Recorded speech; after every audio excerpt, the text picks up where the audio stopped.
Spoštovani in cenjeni, drage poslušalke in poslušalci, gledalke in gledalci, to je tako rekoč posebna izdaja podcasta Večer je zjutraj.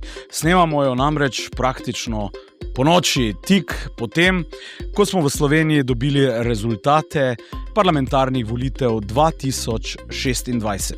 Rezultati so še sveži in topli in politično analizo za Večerovo poslušalstvo bova opravila skupaj z našim kolumnistom in urednikom Markom Crnkovičem. Marko, dober večer. Matija. Zdravo, to so tako rekoč najni, kako naj rečem, Zadnji vzdihljaj.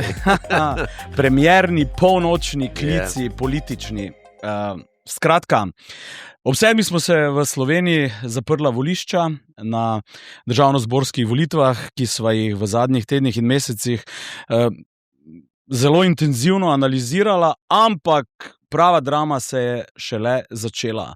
Namreč preštevanje glasov. Najprej sta nacionalna in komercialna televizija objavili vzporedne volitve, ki so pokazale zmago Gibanja Svoboda pred Slovensko demokratsko stranko, ampak potem so prvi izsledki, ki jih je Državna volilna komisija objavila, nekako sliko preobrnili v korist Janeza Janše in SDS. Robert Golob in njegovi svobodnjaki so bili vse skozi nekako v položaju zasledovalca, dokler se tam pri približno 90% preštetih glasov ni tehtnica začela počasi prevešati na stran Gibanja Svobode. Skratka, trenutni rezultati, ki jih imamo, seveda med največjima strankama, ki sta presegli 28% in bosta imeli Gibanje Svoboda 29 mandatov, SDS pa 28 mandatov, ampak končna razlika je manj kot 0,5%. V Državni zbor se je na 3. mesto prebila koalicija Nove Slovenije, Slovenske ljudske stranke in Fokusa, sledijo Socialni demokrati, demokrati Anžeta Logarja, Resnica in pa Levica na listi skupaj z Vesno. Skratka, Marko, kako si spremljal to dramo, to bitko do vsakega zadnjega glasu? Namreč, kar smo danes opazili, volilnega molka praktično ni bilo. Ne glede na to, da smo nekoč imeli ta zlati standard, da so politiki vsaj v soboto in nedeljo obmolknili, danes se je pozivalo na volišča, odločal bo vsak glas, odločal bo vsak, ki pride, in potem se je res izkazalo, da je skoraj da odločal vsak glas. Ja. No, to lahko rečejo, ne, pojdite volit. Ne. To rečejo, če ne rečejo, pojdite volit za nas, ni to nič narobe. Ne. Predvsem pa nimajo... Pa govorili so o tem, da se levica mobilizira, da se desnica mobilizira in tako naprej. Danes popoldan sem slučajno gledal Novo 24 TV, ker Mara Butlov je rekel, da če ste v Ljubljani, lahko ležite na kavču, brez veze. Drugač pa, pejte vol. No, nič nisem rekel, ne, da, če me bojo pa obtožili, pa oglobili, bomo pa že zbrali, je rekel. Skratka, izjemno tesen razplet. No, Torej, Slovenija se je nekako na vrhu res razdelila v dva tabora, močno polarizirano, in na drugi strani tudi v drugem delu, seveda lestvice, pa razdrobljeno nekako volilno telo, torej od 10% navzdol. Razdrobljeno in relativno izenačeno. Ne? Kako interpretiraš razplet volilne nedelje 22. marca 2026? Ja, no, kot rečeno, to ni presenečenje, da sta Svoboda in SDS izenačeni, ne. To je bilo verjetno za pričakovati, ne, ker nismo vedeli čigavo korist, ne. Tega še zdaj ne vemo, še sploh, če bo Janša sam štel glasove, ne. Ali pa se kaj pretožil. Ko midva to snemava, to je v 11:30 zvečer, še ni priznal nekako volilnega poraza, oziroma je dejal, da bodo še šteli glasove. Ja. No, zdaj ne vem, jaz sem, moram priznati, presenečen sem, da je, če začnemo na drugem koncu, sem rahlo presenečen, ker nimam tega posluha za ljudski glas, da je resnica prišla not. Odkrito rečeno, jaz mislim, da jim ne bo uspelo. Ne? Pa na koncu čist udobno in prepričljivo. In to solidno komot so se uvrstili v parlament. Ne? In to celo prehiteli Levico in Vesno, ne? Kar je pa sploh tako stališča mlade meščanske levice, urbane, tako kar žalitev, ne, da te neka resnica prehiti. Ne. To bi se jaz zelo gnal k srcu, ne, na njihovem mestu. Ampak dajva ostaniva zdaj na vrhu. Ja. Ne? Torej, Janša, Golob, skoraj da pad pozicija do konca, na koncu Golob rahlo potegnil. Glede na to, kaj se je v zadnjih dneh kampanje dogajalo, prisluškovalna afera, ne, kriza z bencinom oziroma naftnimi derivati, že v volilnem molku in tako naprej, res je šlo do zadnjega volivca, do zadnje klaplje krvi oziroma do zadnjega hlapa bencina. Ja, po mojem, to sabotaža, to čist Petrol malo sabotiral. Ne. No, zdaj, če gremo, lahko gremo k tretji uvrščenemu. Ampak dajmo na vrhu pogledati. Ja. Torej, zakaj so izenačeni? Tako tesno in razdeljeno, torej Slovenija, ne, je volila tako rekoč med dvema vizijama, ne, med Janševo drugo republiko, ne, oziroma temeljitim pregnetenjem slovenske družbe, in na drugi strani Golob, ki je dejal, da bi Janševa zmaga Slovencem vzela svobodo. No, ampak v bistvu je edino presenečenje to, da se je Golob toliko pobral, ne? Ker mogoče ne ravno v zadnjem tednu ali mesecu, ne? Ampak v zadnjem letu ali še malo več, ne? Odkar so ga začeli njegovi zvesti fani sesuvati, ne? On je bil tako rekoč odpisan, ne? In to, da je zdaj domnevno zmagal na teh volitvah, to je v bistvu lep uspeh. Ne? Ja, in po res dolgih letih je nekdo uspel obraniti volilno zmago. Ja. Zdaj, ne, kako to, on je značilna ta reakcija, ne, teh dveh zmagovalcev, ne, izenačenih, ki sta tako rekoč skoraj da remizirala, ne, Janša pa Golob, ne. Golob tam namrgoden kot en Gargamel iz Mrkcev. Ne, ampak ne danes. Sveda danes. Danes tam na vrtu od njihove vile je stal in godrnjal, da se stran, a ni čudno, da se naša stran ne sesuva, stran od DVK. To govoriš o Janši, v bistvu, ne o Golobu. Ja, o Janši. Ne, da... Kaj se on domišlja, da je njihova stran toliko brana kot stran od DVK na večer volitev? Okay. Mislim, to je dost kalimerovsko, no, vse to je njegova poza. Ne? No, ampak po drugi strani, ne, Golob, ne, se je pa obnašal kot zmagovalec, ne, ko je on z znatno akademsko zmagoslavno zamudo prišel na prizorišče, ne, je govoril tako, še en mandat, pa tiskamo, storili so že pred 4 leti smo rekli, da rabimo 2 mandata najmanj, ne. Obnašal se, kot da sploh ni nobenega dvoma o tem, da je zmagal, oziroma kot da sploh ni nobene težave s tem, ki jo bom zagotovo imel kot zmagovalec. Ne? Ja, res je. On je se zdaj dela optimističnega, ampak to sestaviti to vlado bo zdaj bolj naporno kot oddelati te njegove zadnje 4 leta mandata. Ne? To bo hudičo težko. Ne? Ja, neko novo znanje bo moral pokazati. Ne? Lahko je bilo sestavljati vlado z 40 plus na začetku poslanci, ne? Ja. Za takšno zmago, zdaj bo to neka nova politična umetnost in novi igralci in faktorji. Enega izmed njih si omenil, to je Stevanović z Resnico, in levi politični pol tokrat sam ne seže do 45. Ja, seveda. Ne? Zdaj, če greva končno k tem drugim, ne, potencialnim, ko ne rečem, običajnim osumljencem, ne, ki bi lahko pomagali sestaviti vlado. Ne. Resnica jo verjetno ne bo. Če jo bo, ne, če bi slučajno koalicija Svoboda, SD, Levica, Vesna pristala na to, da bojo Resnico upoštevali v svojim ko se reče, v svoji koalicijski pogodbi, ne, pa da recimo skregali se bojo v 3 mesecih.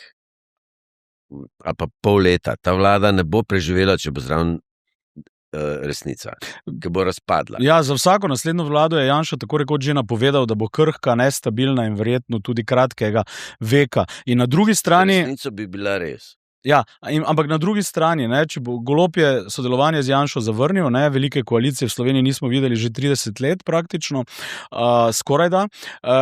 Nova Slovenija se je v tem, bom rekel, predvolilnem cirkusu držala nekako Janše zelo strumno. Logar pa je vmes danes večer oziroma sinoči že povedal tudi, da bodo v opoziciji. Ne. Ni se mu šla ta igra, dobil je manj. Ne, pusti, da je napovedoval 20 svetlobna leta od tam je, ne. Ni dobil niti 10. Ja, seveda. Mislim, problem na koncu, po 2 letih, vse 2 leti, odkar je šel stran, ne, po 2 letih pridušanja, da on ni Janšev človek, ne, in da ne bo nikoli šel z njim v vlado, če bi slučajno Janša se sestavljal, pa noben mu ni verjel, ne. Zdaj očitno res ne bo šel, ampak ne bo šel pa niti v Golobovo vlado. Ne?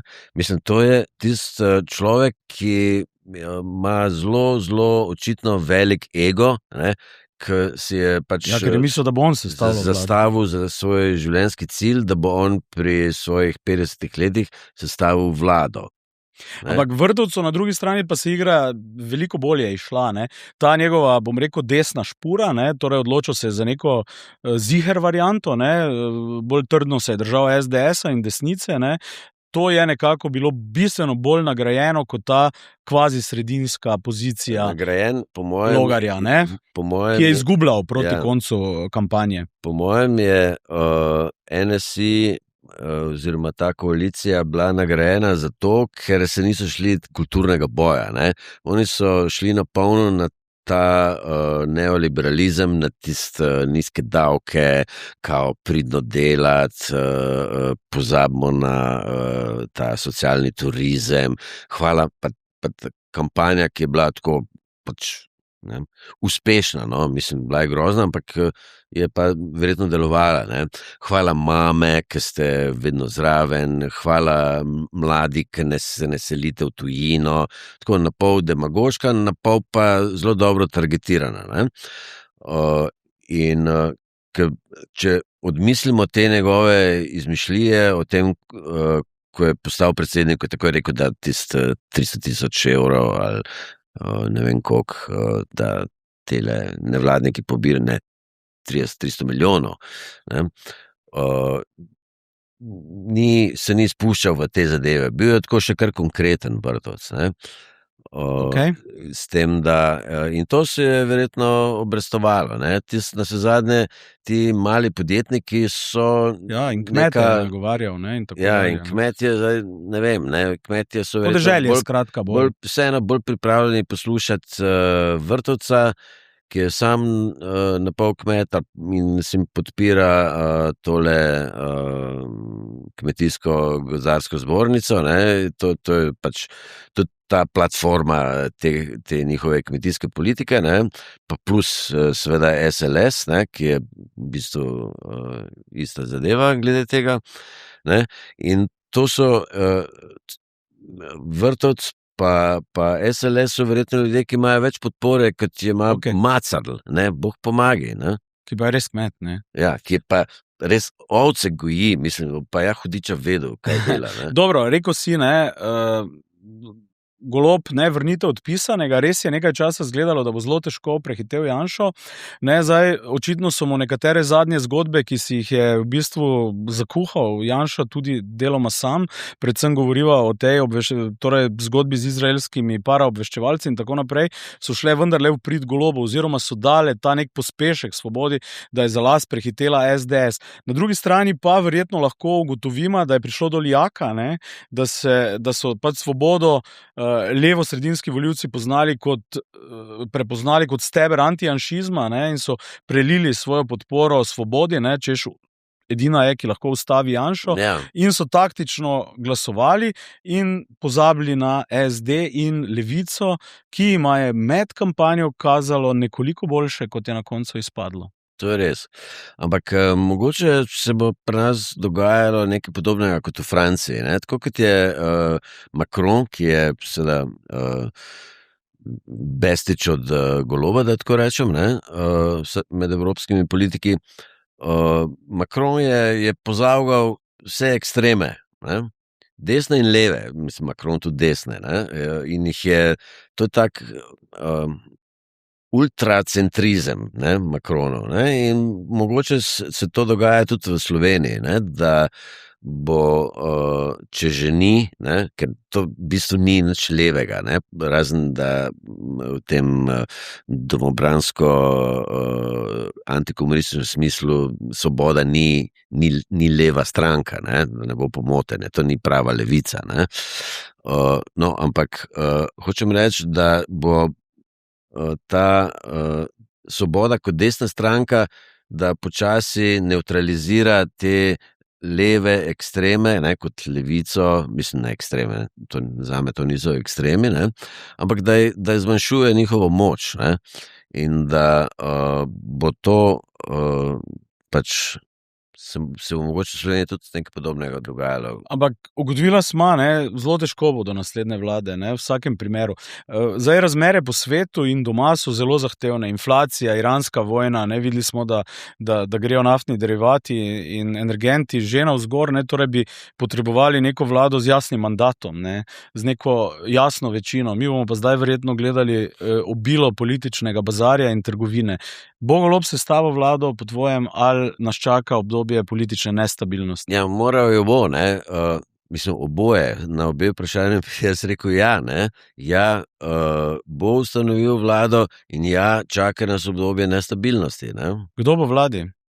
Razen SD-ja in Levice, ampak to ni dovolj. Razen, če imaš manjšinsko vlado in na drugi strani Janeza Janšo, ki pravi, bomo pa počakali, da še ena vlada razpade. Čeprav ta ni, Golob je končal mandat, to je kar dosežek v Sloveniji, ne. Ja, za vse razen Janše je to dosežek, ja. Ampak hočem reči, misliš, da obstajaš kakšna možnost, če recimo mogoče bi Golob vzel resnico, mogoče bi jo on sam vzel. Ja, Stevanović je dvignil roko, da je pripravljen vlado. Mogoče bi Stevanović res šel v to vlado, ne? Ampak ta vlada lahko hitro razpade. Zato, ker, take eksperimente smo po Evropi že videli. To ne eksperiment, to je ekstremizem. Resnica je sicer zgleda na prvi pogled, antisistemska stranka, ne? Ni po mojem antisistemska, ampak je, ko bi rekel, ekstremna stranka. To so stvari, ki jih nobena mainstream stranka ne jemlje resno, ne? In če bi Golob sestavil koalicijo z resnico, bi to bila ene vrste nestabilnost, ne? Ker pa verjetno tudi ne bi zdržali. Ampak kakšne so možnosti, da bi prestopil nekdo? Logar ne da bo bi prestopil. Razen, če si končno enkrat v življenju ne premisli. Če enkrat končno v življenju ne požre besedo, pa vseeno gre k Golobu. Ja. Ne? To je ena varianta. Ker Vrtovec se je tudi zabetoniral, ne? Vrtovec pa z Golobom ne. Je sploh on rekel, se je on kaj izjasnil. Ja, da z Golobom ne. To je v kampanji večkrat oziroma v soočenjih povedal, ne? Ja, oziroma ne z Levico, ne? To je tudi za Logarja preveč ekstremno, ne? Ja, ker filma o veliki koaliciji, danes torej naš politični analitik Aleš Maver pravi, mogoče pa zdaj čas za veliko koalicijo. Ja, seveda. Svoboda, SDS in sam sebi odgovori, da je to najbrž utopično. Ja, ziher, ja, seveda. Ne vem. Mislim, da bo morala imeti še kar nekaj podcastov in da bo vsak čisto drugačen od prejšnjega, ne? Ampak, ajde, kaj bojo prinesli prvi dnevi? Misliš, da bo to zdaj ta vlak hitro zapeljal po nekih tirnicah? Golob valjda, v skladu z njegovo politično figuro je vehementen in seveda odločen, kako, Ja. Vlada bo, to je ta še en mandat, ampak pokazati bo moral neko politično znanje, ki ga do zdaj mu ni bilo treba, in prihaja nek čas, ki ga prejšnjem mandatu oziroma ob sestavi odhajajoče vlade, ki končuje torej 4 let, ko svoje na oblasti, teh lekcij mu ni bilo treba vzeti. Stvar je v tem, Golob ni Drnovšek in do zdaj to ni bil problem. Pač ni bil Drnovšek, oziroma ni. Ne? Zdaj pa bo moral biti Drnovšek. Zdaj v tej fazi bo moral biti Drnovšek. Kar pa se bo po mojem spet izkazalo, da ni. Ne? On rad se omeni Drnovška sicer, ampak ja, spremljala bomo mogoče še 2 besedi, ne? O tem. Pod pragom je ostal Prebilič, tam nekje še Jelinčič in Pirati, ostalo je bolj ali manj. Došlo šokantno presenečenje, mislim, to je ogromno. 2%. To bo fajn proračunski denar, mislim. Ne, za naslednja 4 leta in čist super. No, Prebilič pa zdaj vsaj nima problemov, ostaja na boljši plači v Bruslju. Ja. Ni se išla ta igra. Ampak po svoje škoda, no. Misliš? Po mojem, mislim, ta Prebilič se mi zdi kar normalen politik in se mi zdi, da je po neumnem zapravu to veliko priložnost, ki je imel. Ne. Ampak najprej bova morala seveda spremljati, kaj bojo naslednji koraki in poteze Janeza Janše. To so še ene volitve, ki jih je pravzaprav očitno izgubil. Ampak, ko ga je novinar vprašal, tako je prvo vprašanje, boste prevzeli odgovornost za ta poraz, je rekel samo hvala, vedel sem, da me ne boste razočarali s tem vprašanjem. Skratka, bo počakal na naslednje volitve, ki bodo pač, ko bodo. Vprašanje je bilo dosti neumno. Hvala lepa, Marko Crnković, in seveda to je bila Ekspres povolilna analiza v podcastu Večer je zjutraj, tako rekoč polnočna izdaja, ampak v naslednjih dneh od mene, od Marka Crnkovića in seveda kolegov v teh in drugih formatih, torej v tisku, na digitalu in na vseh Večerovih platformah pričakujte nove zgodbe, nove informacije in nove analize. Ali kot bi rekel eden izmed slovenskih politikov, torej to so bile volitve 2026. Srečno Slovenija.